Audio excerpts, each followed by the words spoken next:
This video is going to take us through graphing using slope-intercept form. We've already looked at x and y intercepts and slopes separately, so now we're just going to put them all together.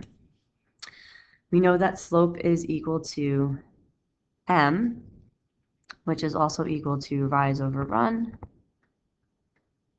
And that's how we're going to look at it today. The y-intercept, again, where the graph crosses the y-axis.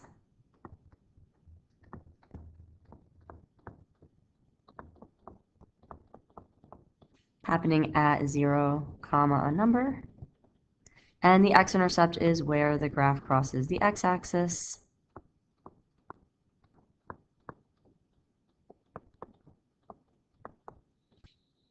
Number, 0. Now, for our purposes for slope-intercept form, we're really focusing on the slope and the y-intercept.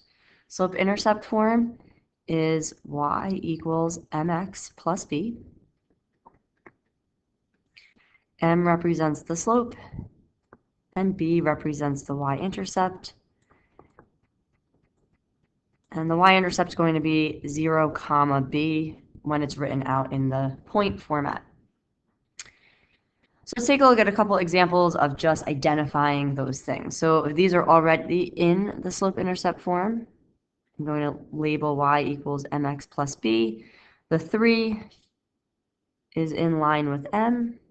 So that is our slope. And we're actually going to make those into fractions later on. The b value is -4. Make sure to take the sign from that, so -4, meaning that the y-intercept is 0, -4. So you'll be plotting that point on the y-axis. Now the next one isn't written in the mx plus b format. There is no x, so I'm going to add in a 0x and then +8, just to put it in that format. So here we can see the slope is 0, meaning you'll get a horizontal line. And the y-intercept matches up with b, which is 8, so that will be 0, 8. Now, I put that one in the format just by adding in an x. The next two examples, we have to solve for y in order to get this slope-intercept form. So I'm going to put a 1 in front of the y here, or -1. The first thing you want to do to solve for y is add the 5x to the other side. So always add it to the space, but we want it to be in the order mx plus b. I'll just slide down so we can see that above. So I'm going to keep the -1y, and then put 5x first and -2 second.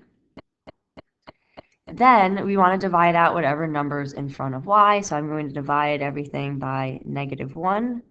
There's different ways you can show this. I like to show dividing each term by -1, so that way you have 3 simplifying problems. The -1s will cancel. 5 over -1 gives me -5x, and then -2 over -1 gives me a +2. And then I'm able to now label this mx plus b. Our slope is -5, and our y-intercept is 2, or 0, 2, if we're writing it as a point. And this last one, same thing. It's a little trickier to solve for the y when we get to that point, but we'll subtract 4x, because this is technically a positive 4x here. You get -1/2 y equals -4x plus 16. And now, instead of dividing by -1/2, we're going to multiply both sides by -2, or each term by -2. So I'm just going to put a big times -2. That's multiplying by the reciprocal. The other way you could look at that is you can say, okay, I'm going to do -2 times -4x plus -2 times 16. So you're kind of distributing it to each of them. And then again, labeling mx plus b underneath. You don't always have to do that, but I just feel like it helps to easily identify the m and the b value and then get your y-intercept. So we're going to do that now with the other direction, given the slope and y-intercept, just writing some simple equations before we get into the graphing with slope-intercept form. And then with the graphing, it's a matter of plotting one point and then using the slope to get the rest of our points. All right, so here we have slope is -6. That is our m. And then we have this 0, comma b, so we get b is equal to 1. And then remember, we're always plugging into y equals mx plus b, so I'll just put that underneath each of these lines here, and then we can fill in the appropriate information and then simplify if necessary. So for this one, I'm filling in -6 for the slope and 1 for my y-intercept. And then same thing for the next one. I'm going to write this up a little bit higher. I'm going to do 0x. This is my m. Remember, this is 0, comma b, so b is equal to -4 minus 4. And this one is similar to the one up above, part B, where we had the 0x plus 8. So 0x really just goes away, and we get the horizontal line of y equals -4. So that one I do want to simplify because the 0x does disappear on us. And then our last one is, this is our slope. The b value is 0. Also something that will simplify, so I'm going to start out writing y equals -5/7x plus 0. Again, the plus 0 doesn't need to be there, so when we simplify this equation, we'll get rid of the 0 and just have the -5/7x. And then when we go into graphing, some of those things we might want to add back in so we know where the graph starts. All right, so we'll do 2 graphs, and then you can get into doing some practice on your own of this. A couple things I like to do, anytime there's no coefficients, meaning numbers in front of the variables, put a 1. It just helps then when you're solving to get the correct slope.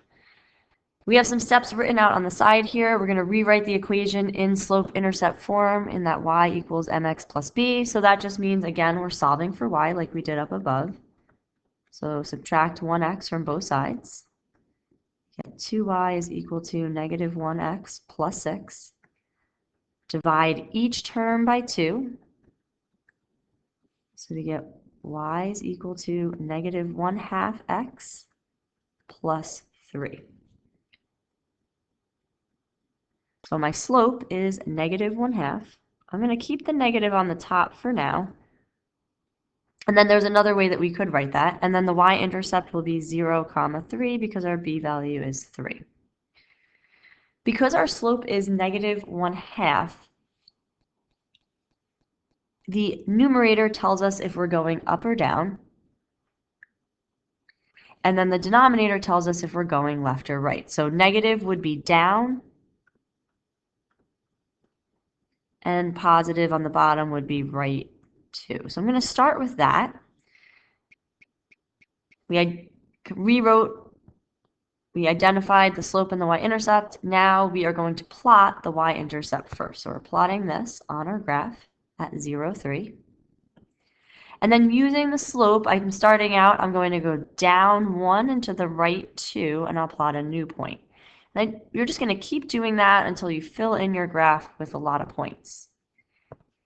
The other option is to put the negative sign on the denominator and go up 1 and left 2. So depending on where you put the negative sign, will tell you what direction you can go, and you can go the other direction. So if I go up 1 and to the left 2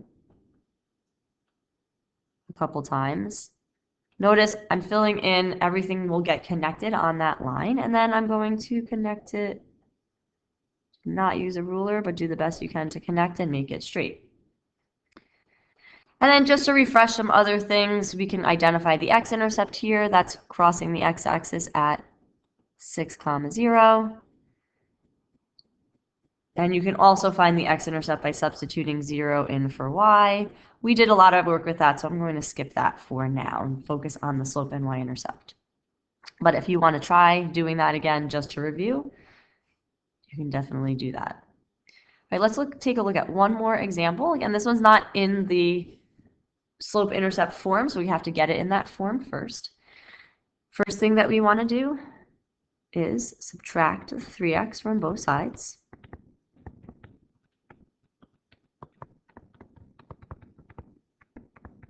And always put the x first because that's the order that you want it to be in. Then we'll divide each term by -4. So we get y equals positive 3 over 4 because the negative over negative cancels out. And then 12 divided by negative 4 will be minus 3. Didn't have space up above, but I do here, so I'll put the y equals mx plus b underneath.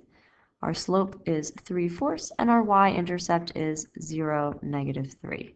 So again, we're always starting with the y-intercept. Get that plotted on your graph. Then we're using the slope. I like to think of m as being like the move that we're making, m for move. And everything's positive, so I'm going to go up 3 and right 4 to start with.